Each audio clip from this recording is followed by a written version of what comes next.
Tantor Audio, a division of Recorded Books, presents The Complete Guide to Crisis and Trauma Counseling: What to Do and Say When It Matters Most, updated and expanded, by Dr. H. Norman Wright, narrated by Al Kessel. Introduction. Crises. They're all around us.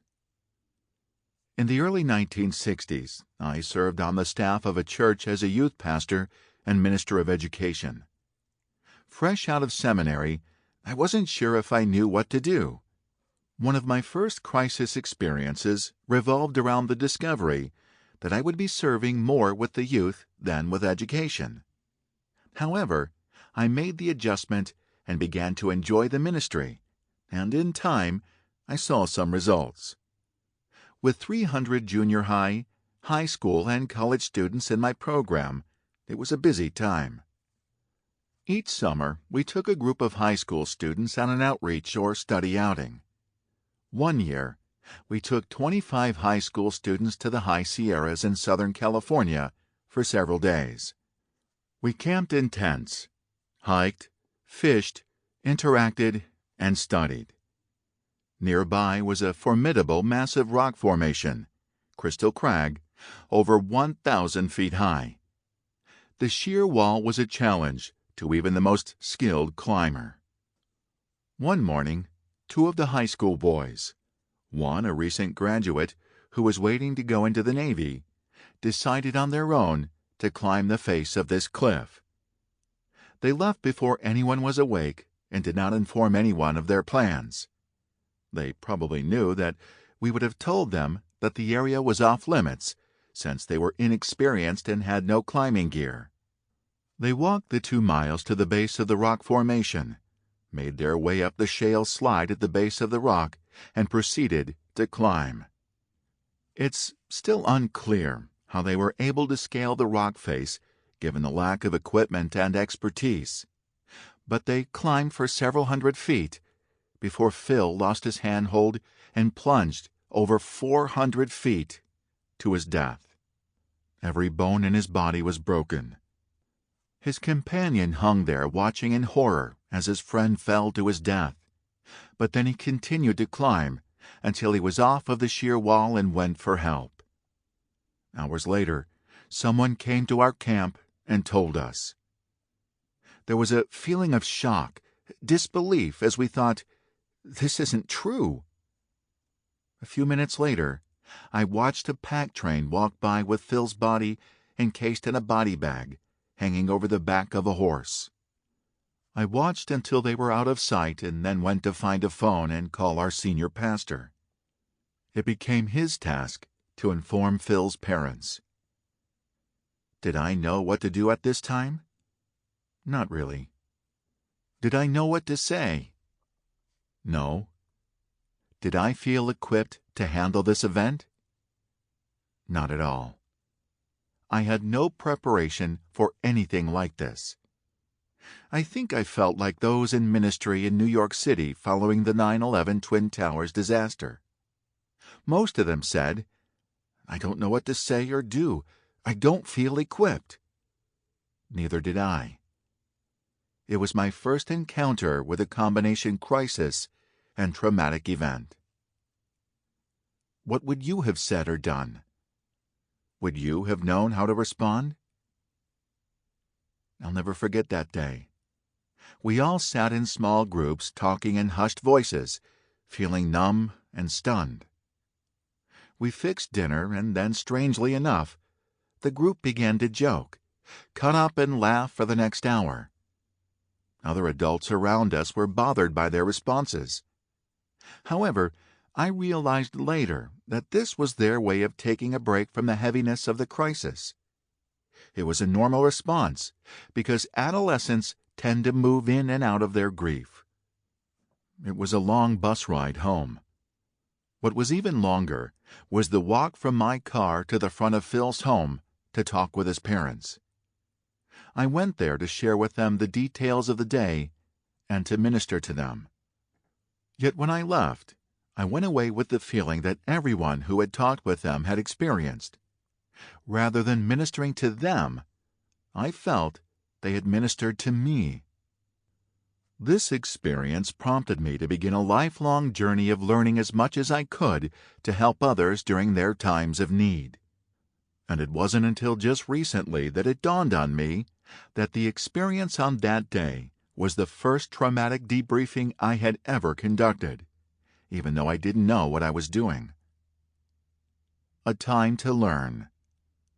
About a year later, on a Sunday evening, our church had a minister from another church as a guest speaker.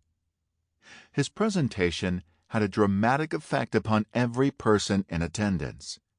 When it came time for the message, he stood up, walked to the pulpit, and without reading a note or opening a Bible, proceeded to recite from memory 8 passages of Scripture as a basis for his message.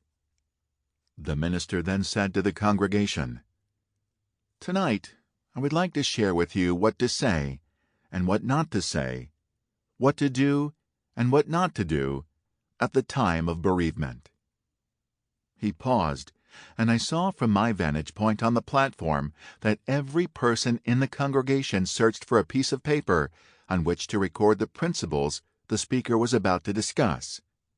I, too, looked for some paper. I still have my notes from that message. He gave all of us the help and guidance we needed because we had not known what to say or do when someone had lost a loved one. This is why people sometimes avoid a bereaved person or family. The practicality of that night is etched in my memory, and I have thought so often, what would happen if pastors equipped their people for life's crises such as this one? We would have helping and caring congregations. We could do a much better job in reaching out to those in need.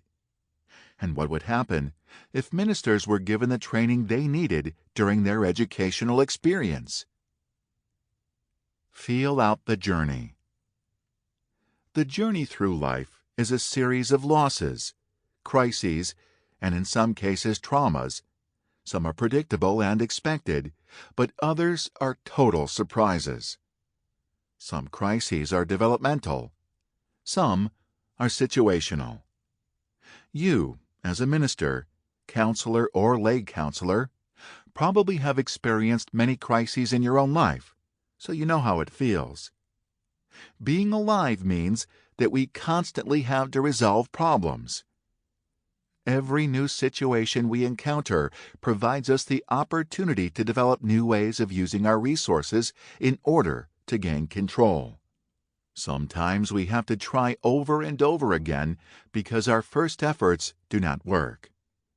However, by being persistent, we discover ways to overcome these problems. And when a similar problem confronts us in the future, we find the problem easier to resolve because of what we learned in the past. One day, however, we will encounter a change or problem that seems beyond our capacity to cope. When a problem is overwhelming, or when our support system, within ourselves or from others, doesn't work, we are thrown off balance. This is called a crisis. Losses, crises, and traumas are part of life. They should be anticipated and expected to occur. They are inevitable.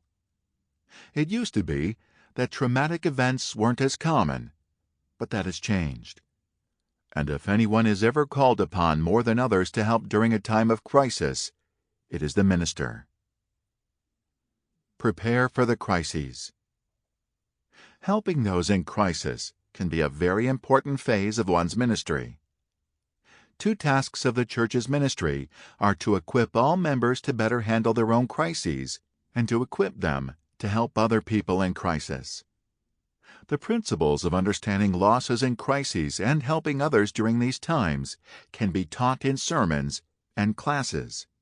Usually, the reason people hesitate to become involved in the lives of others is that they feel inadequate. They don't know what to do or say. Even as a trained minister, you may have struggled with those same feelings and perhaps even hesitated to get involved in some crisis situation.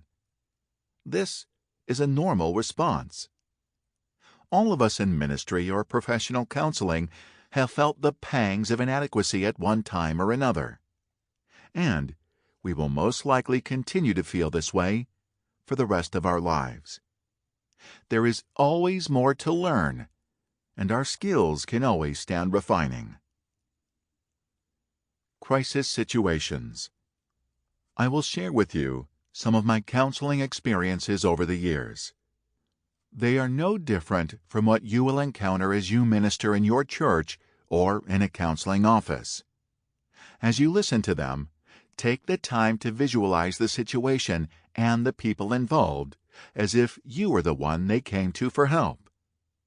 Consider two important questions. How would you feel? What would you do or say? Too many people bypass the first question and focus only upon resolving the problem. However, our feelings affect what we do. Listen to the following examples, and for each example, consider this question. Would you describe this situation as a crisis or a trauma? Each one involves a loss or maybe several losses. Can you identify them? Situation 1.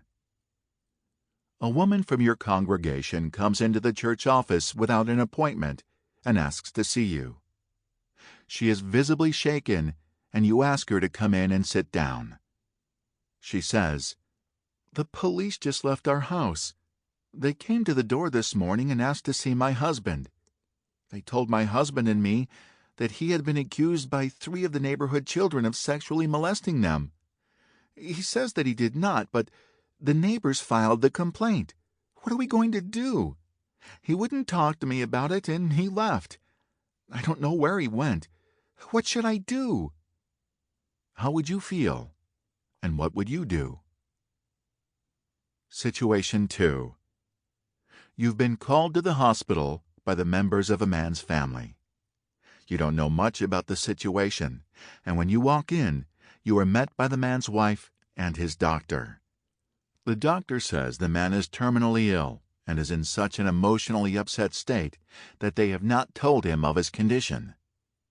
The man is calling for a minister to talk to, but the doctor advises you to be careful what you say about his condition. You enter the room, and immediately the man says to you, "I want to ask you something. Am I going to die? Do you know? Can you tell me? Am I going to die?" How would you feel, and what would you do? Situation 3.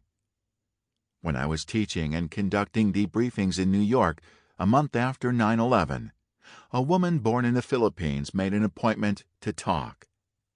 She took the subway for hours the day after the conference to find some help. In a workshop, she heard my illustration on how unresolved grief from the past often comes back when there is a current loss. When the question, "What is the loss in your life that you've never fully grieved over?" was asked, she began to understand what she was experiencing. When she was 6 years old, the Japanese army invaded the Philippines.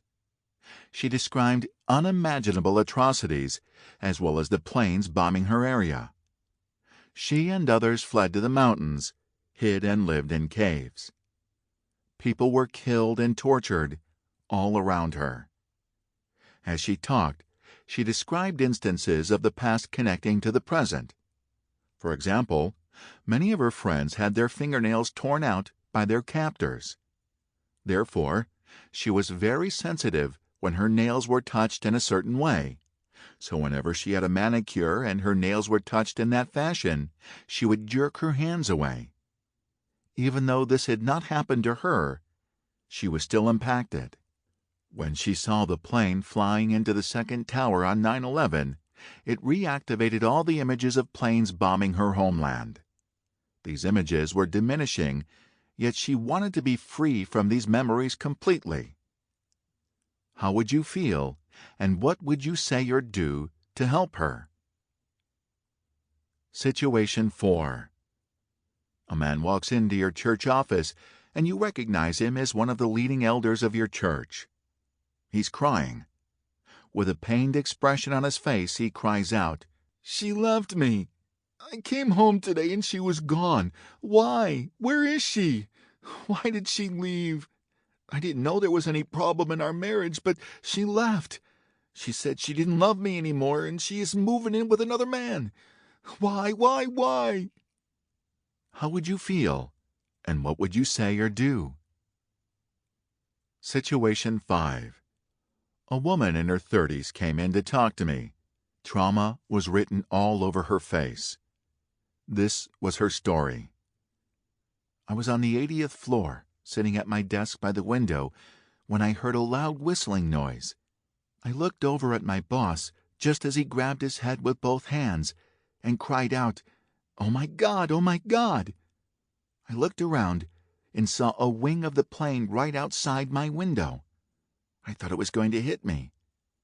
I saw the nose of the plane bury itself in the other tower with the wings outside, and then the rest of the plane disappeared inside the structure. Then I heard a huge explosion and saw burning debris everywhere. I turned, yelled for everyone to run, and motioned to them to get away. We all ran. I could see and hear the debris hitting the windows. I thought the panes of glass were going to break and we'd be killed. I ran to the nearest exit, and it must have been God directing me, since I chose the only stairwell that was continuous to the ground floor. All of the other stairs in that building went to a floor where you had to go to another door to connect to the stairs that took you to a lower level. If I'd chosen one of those, I'd be dead. A number of others must have made that choice, since they didn't make it. We were around the 36th floor when I knew I was going to die. We heard an announcement that everything was all right and we should return to our floors. I wanted to, since my purse and keys were at my desk. My friend said no, so we debated this for a minute. But then the building swayed in one direction and then the other. Huge cracks appeared in the walls. The second plane had struck our building. I was frozen with fear. I couldn't move. My whole body shook. I couldn't even move one foot. My friend told me, "You have to move. Your husband and 3 children need you." He made me pick up one foot at a time and move down the stairs. Now it was hard to see and breathe because of the smoke. I remembered our company had spent $50 for a breathing apparatus for each person after the bombing of the World Trade Center in the early 90s. These hung on the back of our chairs, but we didn't have time to put them on.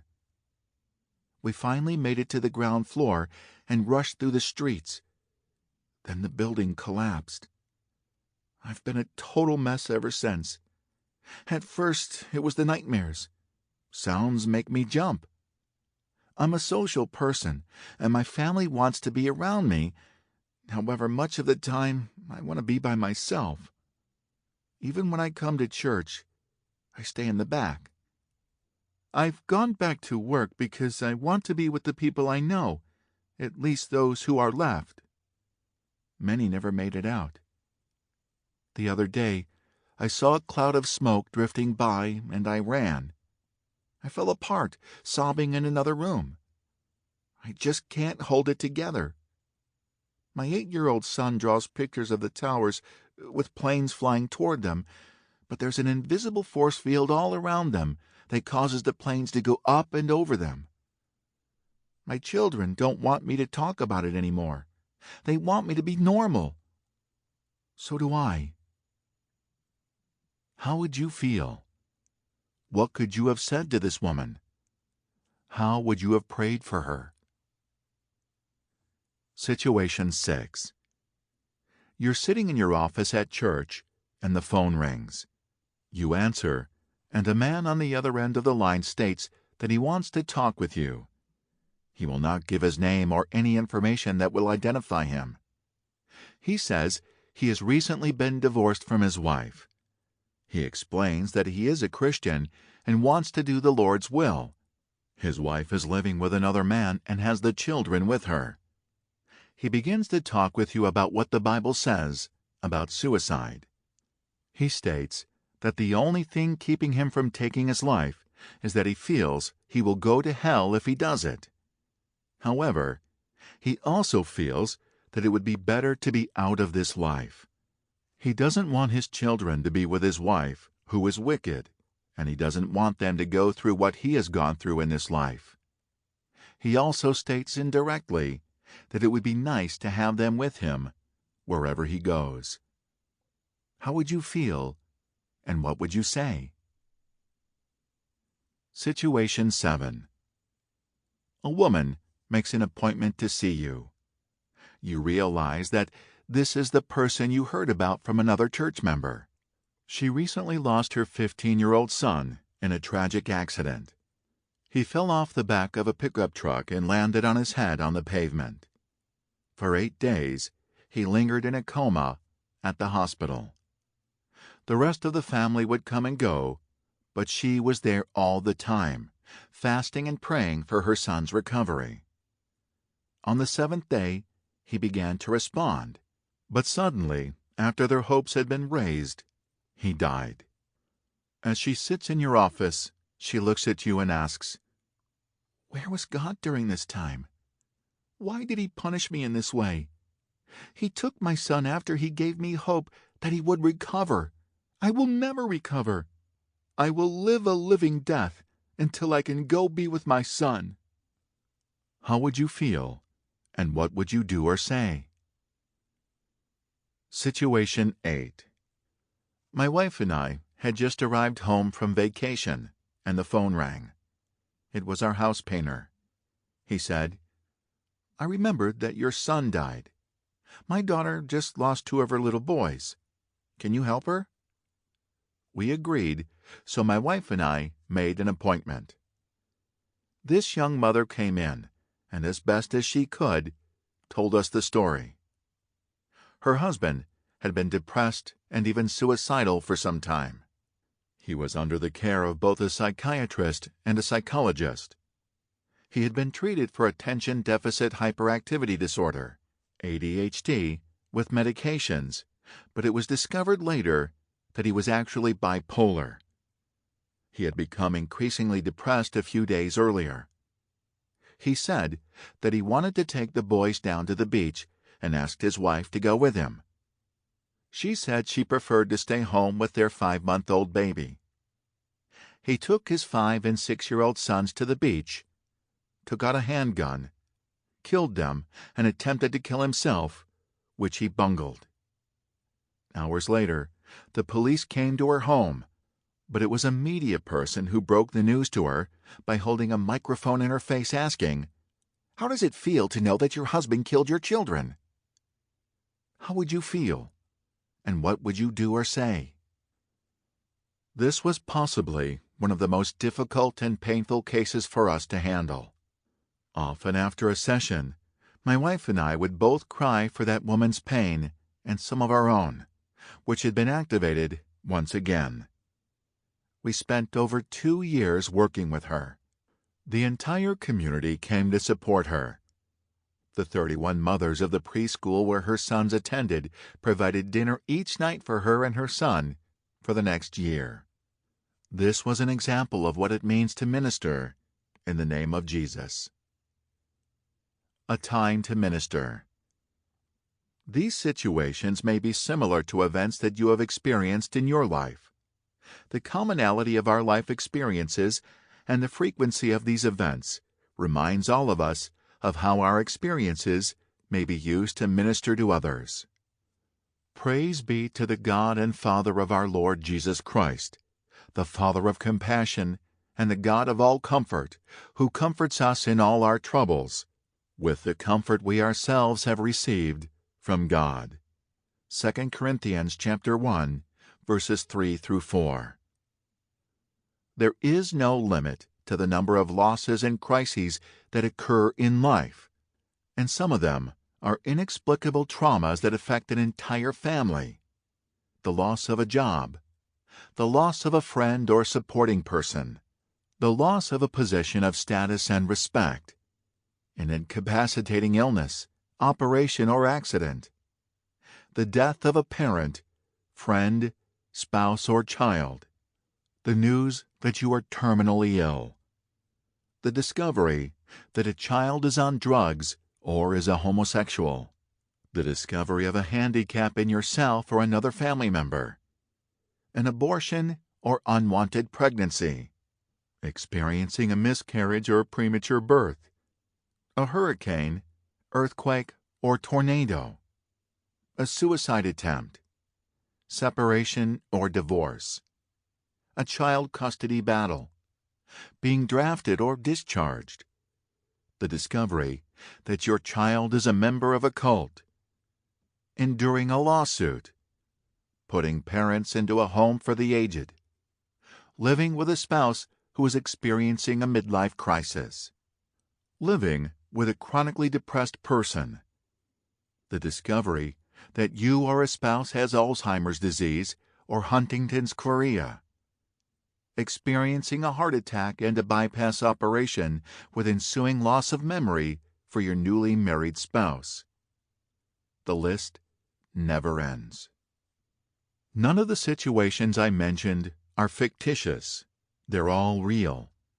And you and I may be called to minister to real people in such situations. This book is for pastors, counselors, and lay counselors in a church setting, as well as for professional counselors. It will provide biblical principles, general instruction in loss, crisis and trauma counseling, as well as detailed advice for dealing with specific kinds of crisis situations. Finally, we will conclude with a matter almost as important as knowing how to counsel, and that is knowing when to refer a person to someone with more expertise than yourself. 1. Counseling from a biblical perspective. In any type of Christian counseling, knowledge of the biblical approach is essential. One way to develop a biblical approach is to study the life of Jesus and his relationships with others. The way he ministered to others is a model for all of us who seek to help others. As we listen to the characteristics of Jesus' approach to counseling, we must remember that techniques alone are not effective. Jesus' relationships with the people to whom he ministered were the foundation of his approach. An individual, couple, or family coming for counseling needs to know that you care about them. You demonstrate this by your warmth, understanding, acceptance, and belief in their ability to change and mature. Jesus' exemplary model. One important observation we can make about Jesus' approach to counseling is that his work with people was a process. He did not see them for just a few minutes during an appointment and then forget about them. He spent time helping them work through life's difficulties in an in-depth manner. He saw people's potential and hopes despite their problems. Let's delve into what made Jesus the wonderful counselor. Jesus was compassionate. There is an expression in the Gospels that appears only 12 times and is used exclusively in reference to Jesus or his Father. That expression is to be moved with compassion. A basic characteristic of Jesus' approach was his compassion for others. We see his compassion expressed in the New Testament. I feel compassion for the multitude because they have remained with me now 3 days and have nothing to eat.